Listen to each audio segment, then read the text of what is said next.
a brand new gel plate with no idea how to use it? This fun and beautiful art form is so relaxing and creative, but there's tricks for getting the best results with your plate. Let's pull out our gel plates as I share with you everything you need to know to get started with gel printing. So for gel plate printing, you will need a gel plate. You can make your own, but I'll be using the commercial ones for most of my videos. I recommend either the Gelli Arts or the gel press plates for being really durable, easy to clean, and easy to use. The one you see here is a Gelli Arts plate that's about 8 years old, and I've made hundreds of prints with it. You're gonna also need a brayer for spreading paint. I recommend the speedball brayers because of the quality of the rubber. They give the most even application of paint, are easy to clean, and will give you better results than cheaper brayers. So with jelly printing, you can pretty much use any acrylic paint.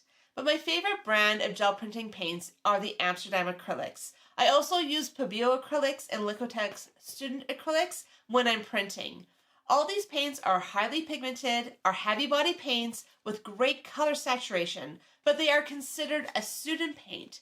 They are the perfect blend of quality at a reasonable price. I also use these paints in all my art journal projects, so they're a versatile paint not only for the gel plate, but for all your creative projects. When it comes to paper, there are all sorts of papers that you can use for gel printing projects, but I would suggest when you're starting out, white copy paper is the best. Copy paper is inexpensive, it's easy to use with acrylic paint, and it's so thin that it's easily applied to any of your collage projects.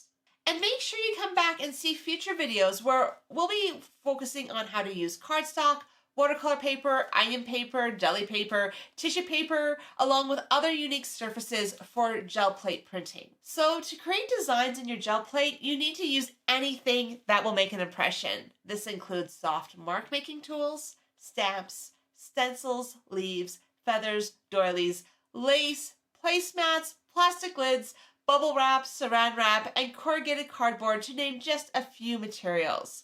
You can purchase many types of tools, but look around your house and see what you can find.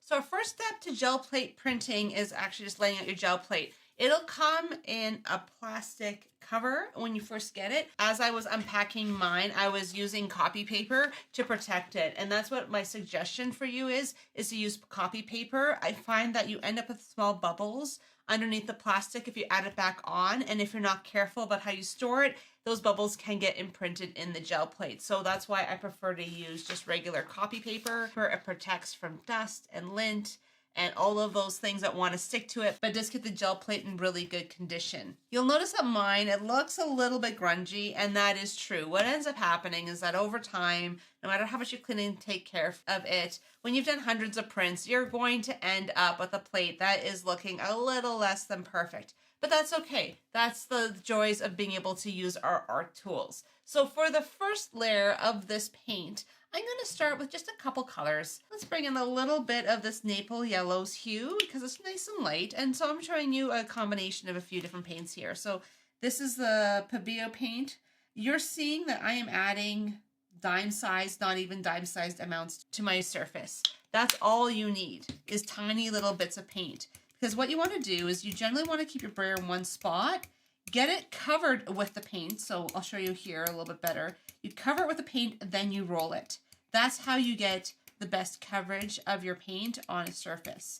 And same here. So sometimes you'll see a lot of these videos sped up and it just shows them rolling it out. And if you've seen my original video about jelly plate printing, I used to just smear them out. What I found is if you do it this way, you get a more clean run of color.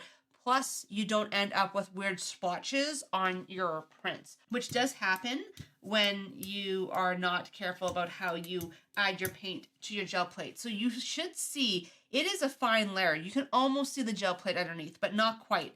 You're looking for super thin layers of paint. This was my biggest mistake for the first few years of my gel plate printing experience, was that I added way too much paint. Like even this might be way too much paint. Because what we're looking for is we're looking for thin layers. We're looking not to have something that looks like that where you can see the texture of the paint in it. That says that you have had too much paint on your brayer. So we're just going to add that out. And this is maybe a little thick, but that's okay.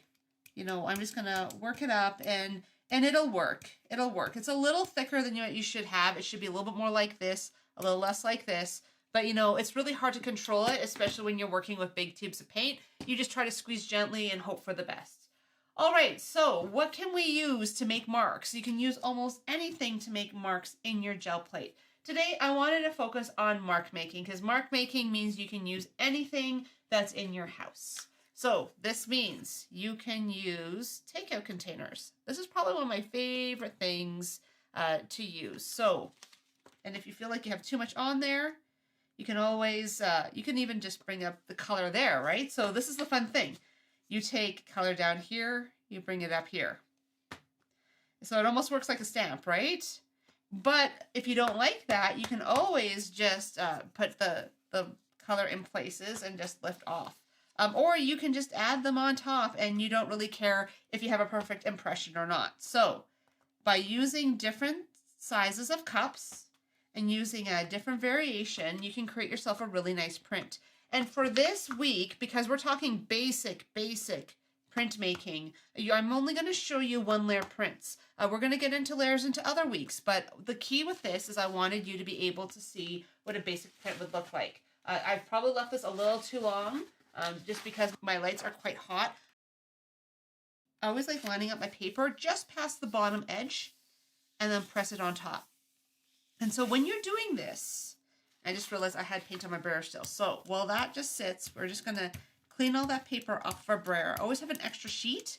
And this can end up being a second layer to another gel print. We'll talk about that in a following week. But for now, I'm just looking to rub it across. If you find that you line it up at the bottom and you go like this and it slides, you're using way too much paint.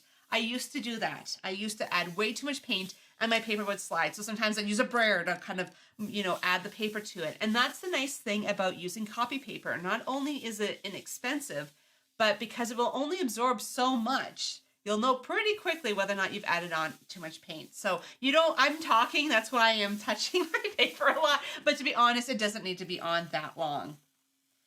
You just need to give it a quick rub and then pull it up. And so what you should be feeling is you should have a little bit of tension, like almost trying to remove a sticker off of something, right? You know, like when you have stickers on furniture or something else, you're like, would the stupid thing just come off? Yeah, that's a kind of level of stickiness. You don't want it coming off with tons of globs of paint on top. And if you've looked at some of my original videos, that's how I used to print. I used to print where I leave a lot of paint on the surface because it just wouldn't absorb. And then what would happen is I would take a second print, which is not a bad way of doing it, but this has a little bit more control. So you can see that is using your takeout containers, very basic print, really, really nice. And if you've enjoyed what you've seen so far, please like and subscribe and hit that notification button so you don't miss out on any future videos. And I hope that you found this video useful so far. If you have any questions, if you have any comments about what I'm sharing, please leave a comment below. I always like to see what you've written and I try to respond to as many comments as possible. Okay, so the tips we've talked about is we want to make sure we don't add too much paint on one go. And you want to make sure that you're using your brayer correctly by smearing it along the paint and then spreading it. So those are the two big takeaways so far and how to pull your first print. The one thing you'll notice is that you have some paint still on there. When I was a newbie, I always cleaned it between every print. Now I know better. Now I know this is going to show up in your next print and it's going to look pretty cool. So we don't worry too much about that. So instead what we're going to do is we're just going to add in a couple dots. And again, I had done kind of a even split, but you definitely don't have to do an even split. Like that's just one thought. That's one thought towards how we can do this. We're going to add these two first. Let's just add them onto our surface. So again, you want to try to keep it in one area, then move it around. So again, get it around the brayer, then move it. What that's going to do is it's going to give you a much cleaner and more even paint distribution as you add these paints onto your surface, because otherwise you'll end up with spots like that. So that's why you want to work it in a little bit. That's going to get rid of all those weird dots and spots that you sometimes run into, right? And so we're just going to add in some color there. We're going to, you know, spread some color here. So this is a pretty thin coat of paint. It's going to dry really, really quick. So in this case, I'm probably wanting to add in another color as well too. Maybe a couple. I haven't decided quite yet. So that's a nice fine layer to start off with, but I wanted to add in a little bit of blue. I'm going to add in just a touch of blue here. And I'm going to add in a touch of the lighter blue as well. So that's a lot of paint, but you know what? Because that first layer was so thin, I feel like I can get away with it a little bit, right? So add some there, add some here. We're going to take this guy. And these are the ones you got to really watch. Those dark colors, you can see how if you do not mix them well in with your other paints, you can end up with some really weird stuff. I'm almost using this brayer also as a mark making tool, right? Because it is leaving marks, but I'm okay with it leaving marks because I want it to leave marks. Okay, I have a very sad piece of bubble wrap here. We'll see what we'll get from it. So we can pull it in, pull it out. So what it's done there is it's removed some of that blue from the top so you can see some more of the green underneath. And then I'm going to come in with my massive bubble wrap. If you ever get your hands on a piece of massive bubble wrap, keep it. It is amazing for the gel plate. Like, look how fun that is. Then if we wanted to add in something else, we can also use mark making tools. I have mark making tools. So I'm going to start adding in little marks as well too, right? So this is another way you can add color and design. You could even just go around all the edges and just add in a little edge pieces if you really wanted to. There's lots of things you can do with this. This is a silicone tool I got from the art store. You can really use anything for this. And again, we want to rub. So again, the key is we want to make sure we're not adding too much paint on one go. Being careful with our brayer, how we're spreading things. We're looking to add in a lot of different textures, especially things from around our house because it's nice and simple to use. And so one thing you will notice that I've been talking a lot, I generally try to make my prints quite quickly. You can actually have your paint dry on this. And if that happens, don't worry, just add another coat of paint and it'll come up. In future weeks, I'm going to be showing you how you can create multiple layers. But for this week, we're just sticking with that single layer. So you can see because I added on the blue secondly, we got those super dark green colors. You see those brayer marks. You see some of the fun with the bubble wrap. You see some of these mark making tools. But if you wanted a smoother look, I would start with the dark color, add the light ones on top, then blend them. You'll probably get a little bit of a softer look to it. But I purposely left these in a way that they are going to create little marks. And I'm comfortable with that. But if you're not, and you don't like that, and you want everything super smooth, that can also be done. And this is what's great about, again, having a spot here for us to always clean up our brayer where we can. Your brayer, you generally want to try to keep as clean as possible because it's less washing you have to do later on. These rubber ones come clean really well. I had some cheaper brayers I used to use, and basically the paint wouldn't come off once it dried. It was stuck on there, so then you ended up after a while with a very uneven brayer that left marks in my projects, which is not something that I personally liked in my creative practice. So let's just go with two other colors. Let's maybe go with purple and pink. Again, tiny little dots of paint. We're not looking like a lot. This is where you can always add more as you go on, but if you have too much, it's really hard to, you basically end up having to pull it off your brayer, and that's kind of annoying, right? So let's just stick with colors. And this is where, if you're looking for colors to mix together, think color wheel. So again, pink, purples, blues will work together because pink and red, red and blue do make purple, right? So these colors mix together, because I'm going to mix these really well together, because this is going to be one where I'm not looking to have a lot of those individual colors sticking out. Instead, I'm doing a mix, and I'm you know, going all in on the mix, right?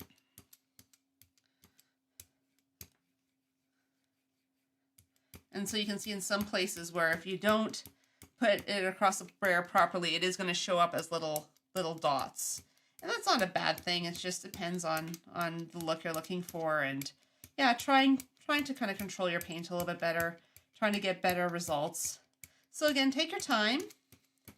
But yeah, the key with this is you do want to move fairly quickly, because if you wait too long, you just end up with a mess. And so I am just taking a piece of corrugated cardboard and I'm adding in my marks. Okay. And this is where I could go the other way as well. Again, these are not straight, and I'm okay with them not being straight. I'm just looking to add in a little bit of texture. So any piece of corrugated cardboard you have will work. You can also find things like sea sponges. I got a thing of sea sponges and they have these really interesting shapes. So I wet this one just to try to protect it a little bit. Ooh, I shouldn't have maybe wet it quite that much because now it's pulling up the paint. But that's okay too. You know, it's just a different look. Let's try this part that's a little bit drier. There we go. So it depends on the marks that you want. Do you want something that's really controlled or really soft? It really comes down to what you're looking for. Okay, so now I'm going to take this, line it up along the bottom, because this way, if you decide you want to add in a second layer at some point, you can layer these without too much trouble. Okay, I just realized I did not clean my brayer. So I try to clean my brayer as soon as I put the paint down. The print's going to be okay sitting on that for a minute. So we're just going to clean and off we go. Okay. And so at some point you might find that like, okay, maybe you didn't want the green in there. So if you didn't want the green in there, that's where you need to clean your plate. So you can see some of the spots where I didn't really mix it really cleanly on my brayer. That's what leaves those spots. If you're okay with them, that's great. If you don't like them, then fix them. And so that is another print. So yeah, there's lots of things that we can use as mark making tools. I often will use like the end of a pencil eraser and do stuff. I will use brushes. I will create swirls and other things. But for this video, I really wanted to keep it really straightforward and simple. What we're looking to do is learn how to control how much paint we put on, how quick our paint dries, how to add it to the brayer, and how to make simple marks. And because of the fact that I know not everyone has really expensive art tools, maybe your investment was the gel plate and that's what you can afford, then go around your house. You will find so many things that will work amazingly with your gel plate. You'll get great marks using all sorts of random things around your house. I was able to pick out 10 things without even thinking of it that I could use for my house. So just keep that in mind. You don't necessarily need stencils or stamps or really expensive stuff. You really just need to start with some paint, some mark making tools of some sort, a brayer and a gel plate, and you can create really beautiful prints. Make sure to sign up for my newsletter for free printables, guides, and updates for when my next Gelli printing article comes out. I'll be building on this technique and showing you ways to use different materials and how to layer paints and prints to create unique, one-of-a-kind pieces of art. If you'd like to see how I Gelli print with stencils, click here. If you'd like to see my whole Gelli print playlist, click here. Let me just put a caveat that some of those are older videos. I started recording Gelli plate printing videos when I was brand new to it, when I'd finally had my aha moment. So this means that some of them I use too much paint, I may not use a brayer correctly, so just be kind as you watch them. But I do think they still have some really fabulous ideas and techniques that you can use for your exploration with the gel plate. So I'll see you in the next video.